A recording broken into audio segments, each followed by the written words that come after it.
केंद्रीय मंत्री गिरिराज सिंह ने रांची में गेल के सीबीजी प्लांट का किया दौरा। मॉक पार्लियामेंट में भी लेंगे हिस्सा। आपातकाल से जुड़े कार्यक्रमों में भी होंगे शामिल। राज्य में पेसा कानून लागू करने की पुरजोर मांग। आदिवासी संगठनों का राजभवन मार्च। हाईकोर्ट ने राज्य सरकार से मांगा जवाब। मुख्य सचिव और प्रधान सचिव को अवमानना नोटिस। मादक पदार्थों के खिलाफ विशेष जागरूकता कार्यक्रमों का आज होगा समापन। रांची समेत विभिन्न जिलों में मैराथन दौड़ का भी आयोजन। दूरदर्शन केंद्र में नशा मुक्ति समाज बनाने का संकल्प। और भगवान जगन्नाथ का नेत्रदान अनुष्ठान आज 15 दिन बाद भक्तों को देंगे दर्शन। देवघर में श्रावणी मेला को लेकर बिहार झारखंड अंतर्राज्यीय समन्वय बैठक।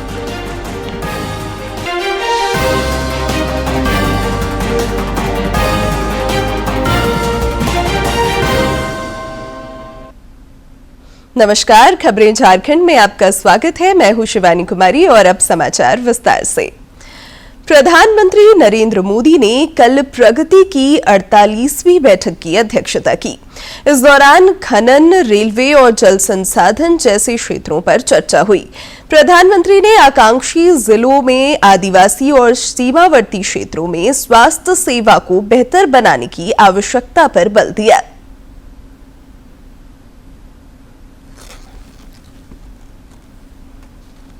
प्रधानमंत्री नरेंद्र मोदी ने कल साउथ ब्लॉक में प्रगति की 48वीं बैठक की अध्यक्षता की।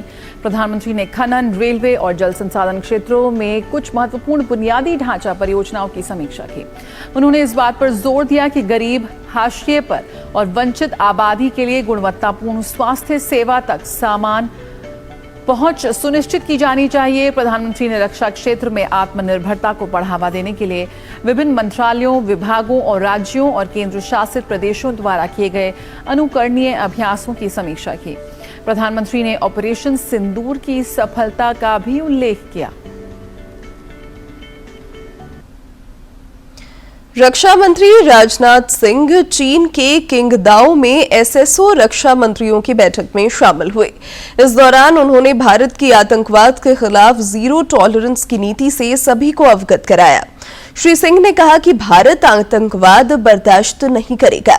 सीमा पार से प्रायोजित आतंकवाद का माकूल जवाब दिया जाएगा।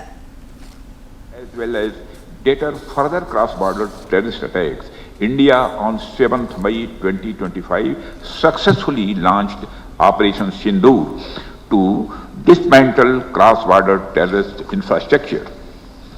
We reiterate the need to hold the perpetrators, organizers, financiers and sponsors of reprehensible acts of terrorism, including cross-border terrorism, accountable and bring them to justice. Jharkhand प्रवास के क्रम में केंद्रीय कपड़ा उद्योग मंत्री रांची में विभिन्न कार्यक्रमों में हिस्सा ले रहे हैं। उन्होंने गेल इंडिया लिमिटेड के सीबीजी प्लांट का भी दौरा किया। साथ ही परिसर में पौधारोपण कर पर्यावरण संरक्षण का भी संदेश दिया। उन्होंने अपने संबोधन में घरों से निकलने वाले कचरों के रिसाइकल पर जोर देते हुए इससे खाद बनने की मुहिम तेज करने पर बल दिया, ताकि उर्वरक की जरूरतों को और बेहतर तरीके से पूरा किया जा सके। रांची प्रवास के क्रम में वे आज मॉक पार्लियामेंट का भी उद्घाटन करेंगे। साथ ही आपातकाल से जुड़े कार्यक्रमों में शिरकत करेंगे। प्रदेश भाजपा कार्यालय में उनकी प्रेस वार्ता भी प्रस्तावित है।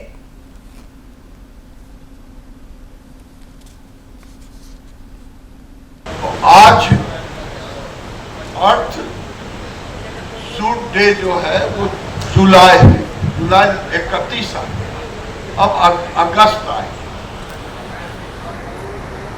इसका मतलब पर्यावरण और संतुलित, और पर्यावरण और संतुलित है। मुझे जब ये दिन में बल्ब जल रहा है तो भी मुझे अच्छा नहीं, क्योंकि एक यूनिट बल्ब जब कंज्यूम करता है तो 6 से 7 किलो कार्बन को उत्सर्जित। ये अच्छी बात है कि यहाँ कार्बन को पानी में घुला है, ये एक अच्छी बात है। ये सिस्टम जरूर सरप्लस कार्बन को एब्जॉर्ब करने में लगेगा। राज्य में पेसा कानून लागू करने की मांग जोर पकड़ते जा रही है। इस सिलसिले में आदिवासी संगठन एक बार फिर सड़कों पर है। आदिवासी रूढ़ी सुरक्षा मंच ने पेसा कानून लागू करने की मांग पर जोर डालने के लिए आज राजभवन मार्च का ऐलान किया है। जिला स्कूल से राजभवन तक यह मार्च आयोजित होगी।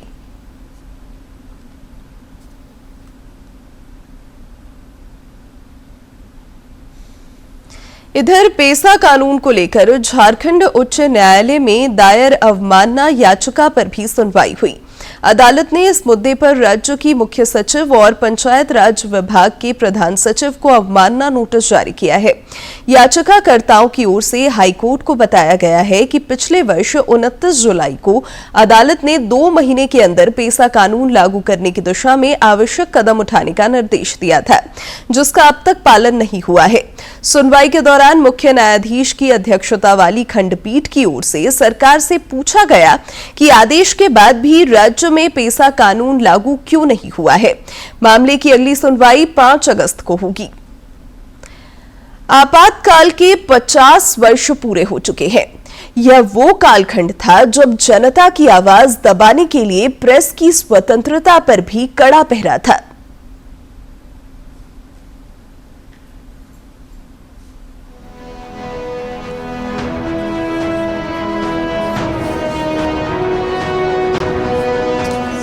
भाइयों और बहनों, राष्ट्रपति जी ने आपातकाल की घोषणा की है। इससे आतंकित होने का कोई कारण नहीं है।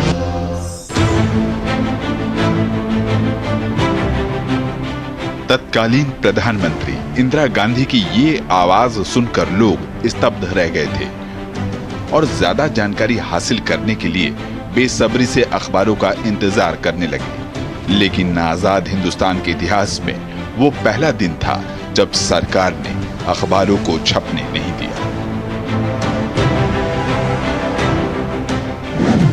विपक्षी नेताओं की धरपकड़ और इमरजेंसी के विरोध में कोई आवाज न उठने पाए, इसलिए रात करीब 1:30 बजे दिल्ली के प्रेस लाइन की बिजली काट दी गई।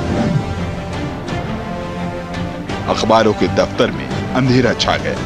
प्रिंटिंग प्रेस की मशीनें थम गई। मगर एक अखबार था जो छपा भी और बंटा भी। यह अखबार था भारतीय जनसंघ का मुखपत्र मदरलैंड। हालांकि यह मदरलैंड का आखिरी अंक साबित हुआ, क्योंकि उसी रात पुलिस ने इसका दफ्तर सील कर दिया। गलत खबरें जिससे लोग भड़कें या जिससे गलतफहमी फैले, ऐसी खबरें दे रहे थे। हमारा पूरा मकसद इस समय ये है कि स्थिति शांति और स्थिरता की रहे। सेंसरशिप का मतलब यही है। सरकार ने समाचार पत्रों को फरमान भेजे और सख्त हिदायत दी कि इनका उल्लंघन ना हो पाए। हालात ऐसे थे कि सत्ता के खिलाफ बोलना अपराध हो गया। बिना सेंसर अधिकारी की अनुमति के राजनीतिक खबर नहीं छापे जा सकते थे। आपातकाल के दौरान संजय गांधी के इशारे पर 327 पत्रकार जेल भेज दिए गए। 3800 से ज्यादा अखबार जब्त कर लिए गए। 290 अखबारों के सरकारी विज्ञापन बंद कर दिए गए। इतना ही नहीं, 7 अंतर्राष्ट्रीय पत्रकारों को भी भारत से बाहर निकाल दिया गया। भारतीय प्रेस परिषद भंग कर दी गई और पीटीआई, यूएनआई, हिंदुस्तान समाचार और समाचार भारती जैसी न्यूज एजेंसियों का विलय कर एक ही समाचार एजेंसी बनाई गई। तत्कालीन सूचना प्रसारण मंत्री इंद्र कुमार गुजराल ने इन आदेशों को मानने से इनकार किया तो उन्हें कैबिनेट से बाहर निकाल दिया गया। सेंसरशिप के कारण जेपी सहित कौन कौन नेता कब गिरफ्तार हुए, उन्हें किन किन जेलों में रखा गया, ये खबरें छापने नहीं दी गई। आयकर, बिजली, नगर पालिका के बकाये की आड़ में अखबारों पर छापे डाले गए। इस सरकारी दबाव के बावजूद कुछ ऐसे भी पत्रकार थे जो सत्ता के आगे नहीं झुके। प्रेस की स्वतंत्रता के लिए संघर्ष करते हुए कुलदीप नैयर, सूर्यदत्त तिवारी और निहाल सिंह मेहता जैसे पत्रकारों ने जेल की यातनाएं झेली। इंडियन एक्सप्रेस, द स्टेट्समैन, और मेन स्ट्रीम जैसे कुछ मीडिया संस्थान थे जिन्होंने सरकारी नीतियों का विरोध किया। और यह सब तब तक चलता रहा जब तक कि 23 फरवरी 1977 को चुनाव की घोषणा नहीं हो गई।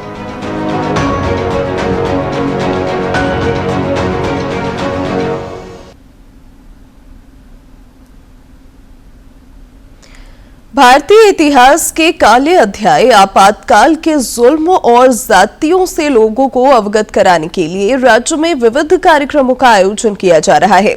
रांची महानगर भाजपा कार्यालय में आज इस सिलसिले में संगोष्ठी और प्रदर्शनी का आयोजन होगा, जिसमें केंद्रीय मंत्री गिरिराज सिंह भी शामिल होंगे। केंद्रीय मंत्री वृक्षारोपण कार्यक्रम में भी शिरकत करेंगे।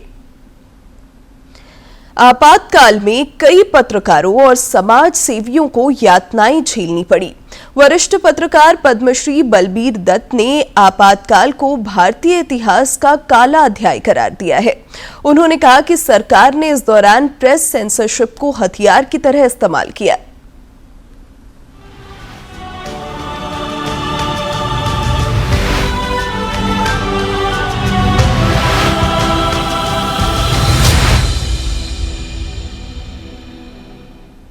जो इमरजेंसी के विरुद्ध ये जो आंदोलन था उसको कहा जाएगा कि ये ठीक की कहा गया आज़ादी की दूसरी लड़ाई। तो भारतीय इतिहास में ये एक बहुत बड़ा मुद्दा है, लेकिन इस पर जो लिखा जाना चाहिए था, जितनी किताबें आनी चाहिए थी, फिल्में आनी चाहिए थी, वो सब हुआ नहीं। ये इमरजेंसी में ज़्यादतियाँ हुई बहुत सी। इमरजेंसी के बारे में तो बहुत कुछ जो है वो कहा जा सकता है।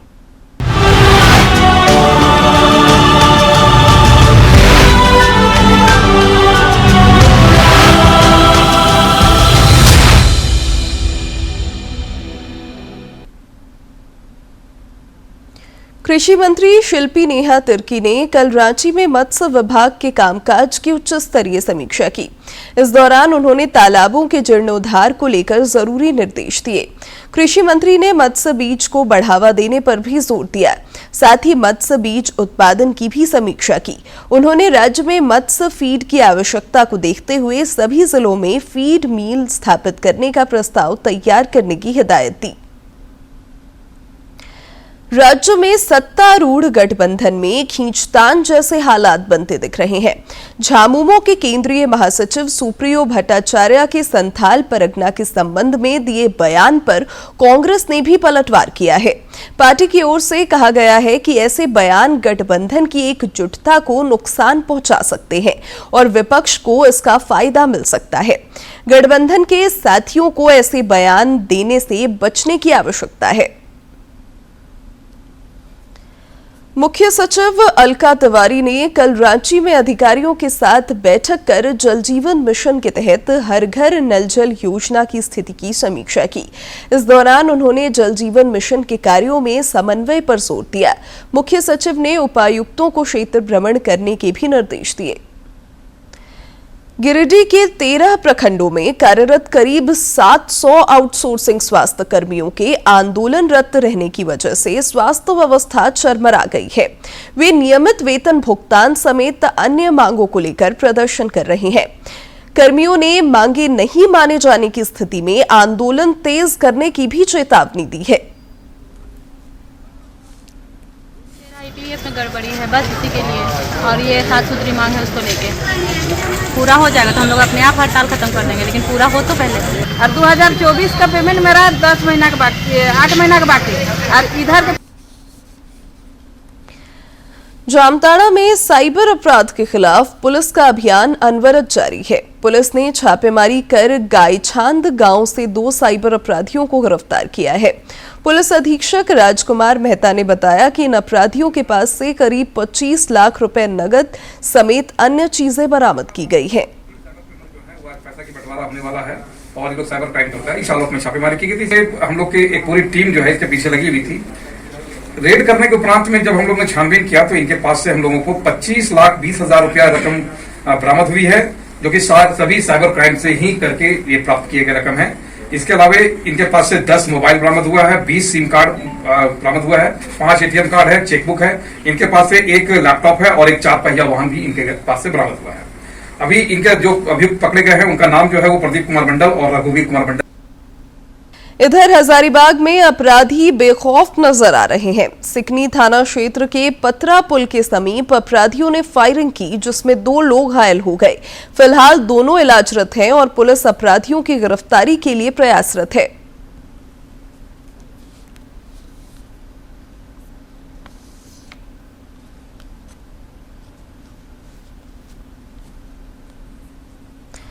सीबीएसई ने विद्यार्थियों के हित में बड़ा फैसला किया है। अगले वर्ष से एक शैक्षणिक सत्र में परीक्षार्थी 2 बार बोर्ड परीक्षा दे सकेंगे।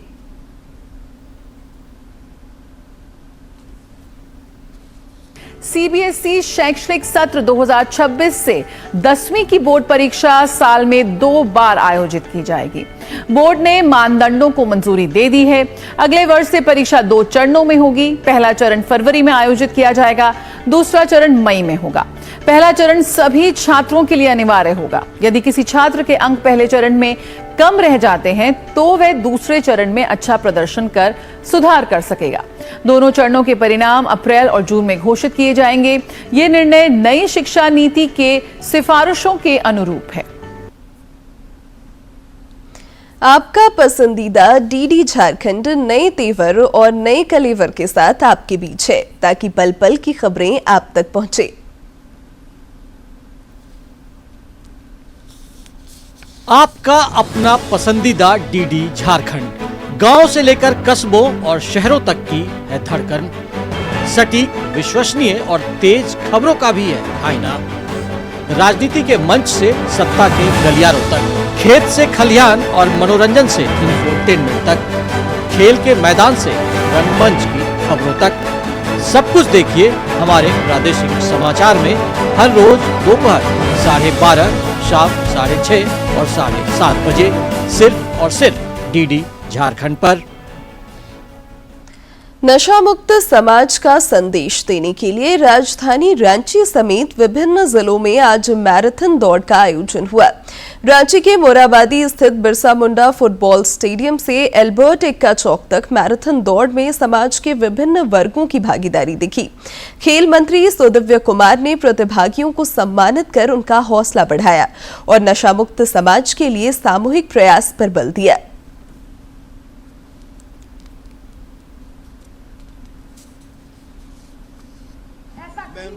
जज्बे की सराहना करता हूं और ये उम्मीद करता हूं कि जिला प्रशासन और युवाओं के सहयोग से झारखंड को भी नशा मुक्त करने की दिशा में हम लोग एक बेहतर कदम उठाएंगे और आने वाली जिंदगी को जो एक सुनहरी जिंदगी हो, नशा मुक्त जिंदगी का हम लोग प्रयास करेंगे। नशा मुक्ति अभियान के तहत रांची के दूरदर्शन केंद्र परिसर में अधिकारियों और कर्मचारियों ने नशा मुक्त समाज बनाने की सामूहिक शपथ ली। इस दौरान सभी ने नशा पान न करने और लोगों को इससे दूर रखने के लिए जागरूक करने का संकल्प भी लिया।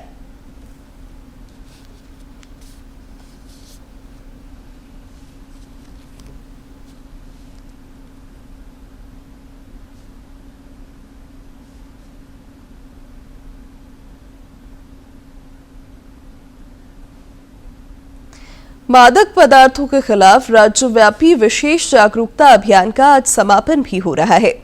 इस उपलक्ष्य में रांची में आयोजित कार्यक्रम में ग्रामीण विकास मंत्री दीपिका पांडे सिंह बतौर मुख्य अतिथि शिरकत करेंगी।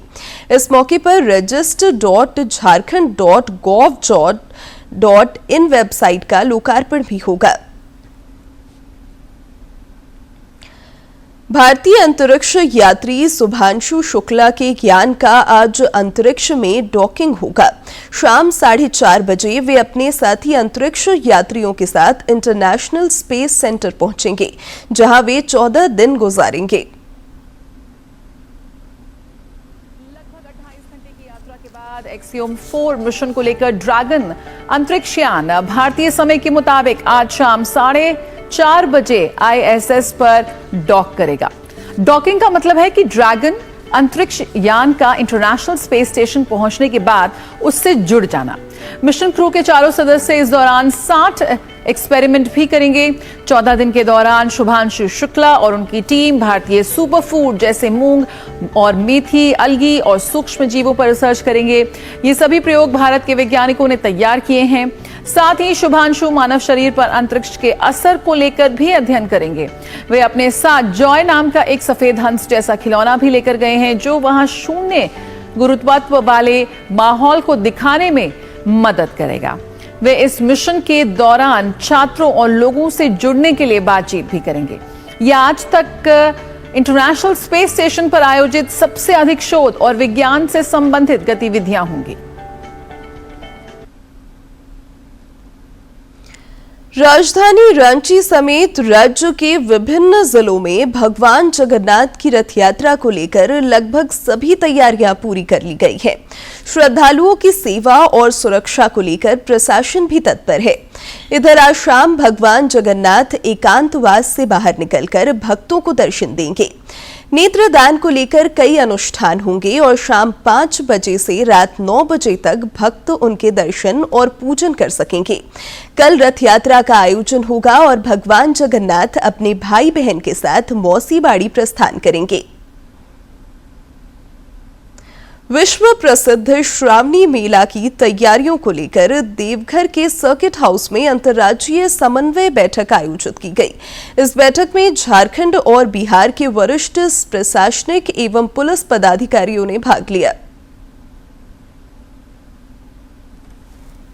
देवघर बाबा धाम और दुमका बासुकीनाथ धाम में विश्व प्रसिद्ध श्रावणी मेला की तैयारियां जोरों पर हैं। इस सिलसिले में देवघर में प्रमंडलीय आयुक्त लाल सिंह डांडिल और उपायुक्त नमन प्रियेश लकड़ा की मौजूदगी में बिहार झारखंड अंतर्राज्यीय समन्वय बैठक हुई। इस मौके पर प्रमंडलीय आयुक्त ने कहा कि बेहतर समन्वय के साथ इस धार्मिक आयोजन को शांतिपूर्ण और व्यवस्थित तरीके से संपन्न कराना प्रशासन की प्राथमिकता है। काफी श्रद्धालुओं की आने की सूचना हमें प्राप्त हुई है। उनकी सुविधा और सुरक्षा के लिए हम लोगों ने उसकी मीटिंग किया है। जो महत्वपूर्ण बिंदु थे उस पर डिस्कस हुआ और जो समस्याएं थी उसका समाधान निकाला गया। और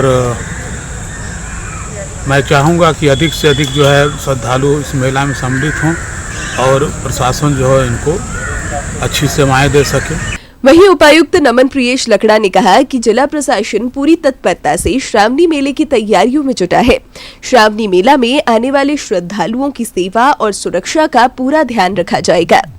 कैसे हम लोग बेटर क्राउड मैनेजमेंट कर सकते हैं, खासकर सैटरडे, संडे और मंडे को, ताकि वो जो नेबरिंग जिले हैं बिहार के वो अपना होल्डिंग पॉइंट्स में श्रद्धालुओं को रखें और एक बढ़िया सुनियोजित तरीके से उनको रिलीज़ करें, ताकि वो जब हमारे दुम्बा बॉर्डर में आए तो फिर अपना हमारा जो 11 किलोमीटर का जो कांवरिया पथ है उससे होते हुए हम लोग अपने क्यू कॉम्प्लेक्स में उनको लेकर आए।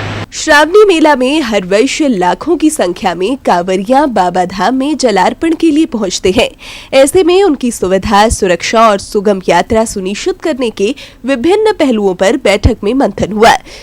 देवघर से मनीष दुबे की रिपोर्ट। प्रधानमंत्री नरेंद्र मोदी 29 जून को आकाशवाणी पर मासिक मन की बात कार्यक्रम में देश विदेश के लोगों के साथ अपने विचार साझा करेंगे। मन की बात है जन जन की, संघर्षों के कुछ किस्से, कहानी कुछ सफलताओं की, अनकही विरासत की, उम्मीदें नए भारत की। महीने के आखिरी रविवार का रहता है इंतजार।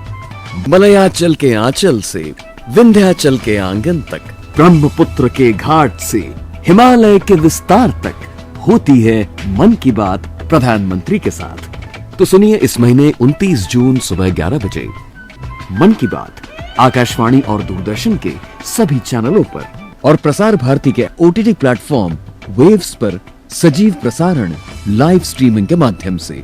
इसके अतिरिक्त आकाशवाणी और दूरदर्शन के YouTube चैनल और प्रसार भारती के ऐप न्यूज ऑन एयर पर सजीव प्रसारण लाइव स्ट्रीमिंग के माध्यम से। तो याद रखें, रविवार 29 जून सुबह 11 बजे मन की बात। खेल जगत की महत्वपूर्ण खबरों को देखते हैं फटाफट अंदाज में। खेलो इंडिया यूनिवर्सिटी गेम्स 2025 का आयोजन राजस्थान के जयपुर में किया जाएगा। पूर्णिमा विश्वविद्यालय और राजस्थान विश्वविद्यालय संयुक्त रूप से इसकी मेजबानी करेंगे। 200 से अधिक विश्वविद्यालयों से 4000 से अधिक एथलीटों के भाग लेने की उम्मीद है। ऑस्ट्रेलिया और वेस्टइंडीज के बीच 3 मैच की टेस्ट सीरीज के पहले मुकाबले के पहले दिन ऑस्ट्रेलिया की पहली पारी सिर्फ 180 रन पर सिमटी। इसके जवाब में दिन का खेल खत्म होने पर वेस्टइंडीज ने अपनी पहली पारी में 4 विकेट खोकर 57 रन बनाए। टीम इंडिया के विकेटकीपर ऋषभ पंत बल्लेबाजों की नवीनतम आईसीसी टेस्ट रैंकिंग में करियर के सर्वश्रेष्ठ 7वें स्थान पर पहुंचे। शुभमन गिल की भी शीर्ष 20 बल्लेबाजों में एंट्री। भारतीय जूनियर पुरुष ऑस्ट्रेलिया को 2-1 से हराकर मैच की शुरुआत से ही दोनों टीमें आक्रामक देवर में दिखी। हालांकि शुरुआती 2 क्वार्टर में कोई भी टीम गोल नहीं कर सकी। और अब बात कारोबार जगत की।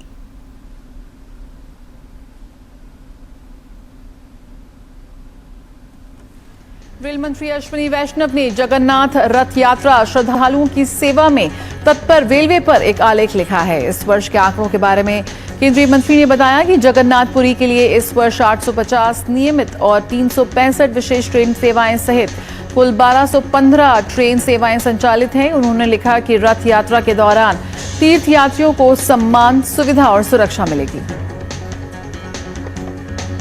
केंद्र सरकार ने यूपी के गौतम बुद्ध नगर में 417 करोड़ रुपए के इलेक्ट्रॉनिक्स मैन्युफैक्चरिंग क्लस्टर की स्थापना को मंजूरी दी। क्लस्टर 200 एकड़ में फैला होगा और जिसमें 2500 करोड़ रुपए की निवेश आने की उम्मीद है। केंद्रीय मंत्री अश्विनी वैष्णव ने कहा कि अप्रैल-मई की अवधि में देश से $5.5 बिलियन मूल्य के मोबाइल निर्यात हुए हैं। उन्होंने ये भी कहा कि भारत से इलेक्ट्रॉनिक्स निर्यात 1 वित्त वर्ष के भीतर 5वें स्थान से 3रे स्थान पर पहुंचा। केंद्रीय मंत्री पीयूष गोयल ने भरोसा जताते हुए कहा कि भारत 2027 तक $5 ट्रिलियन की अर्थव्यवस्था बन जाएगा। उन्होंने कहा कि वैश्विक अस्थिरता के बावजूद भारत की विकास यात्रा रुकने वाली नहीं है। आरबीआई के मुताबिक अमेरिकी डॉलर के मुकाबले भारतीय रुपए में मासिक आधार पर 0.4% की वृद्धि हुई है। और अब अंत में मुख्य समाचार एक बार फिर।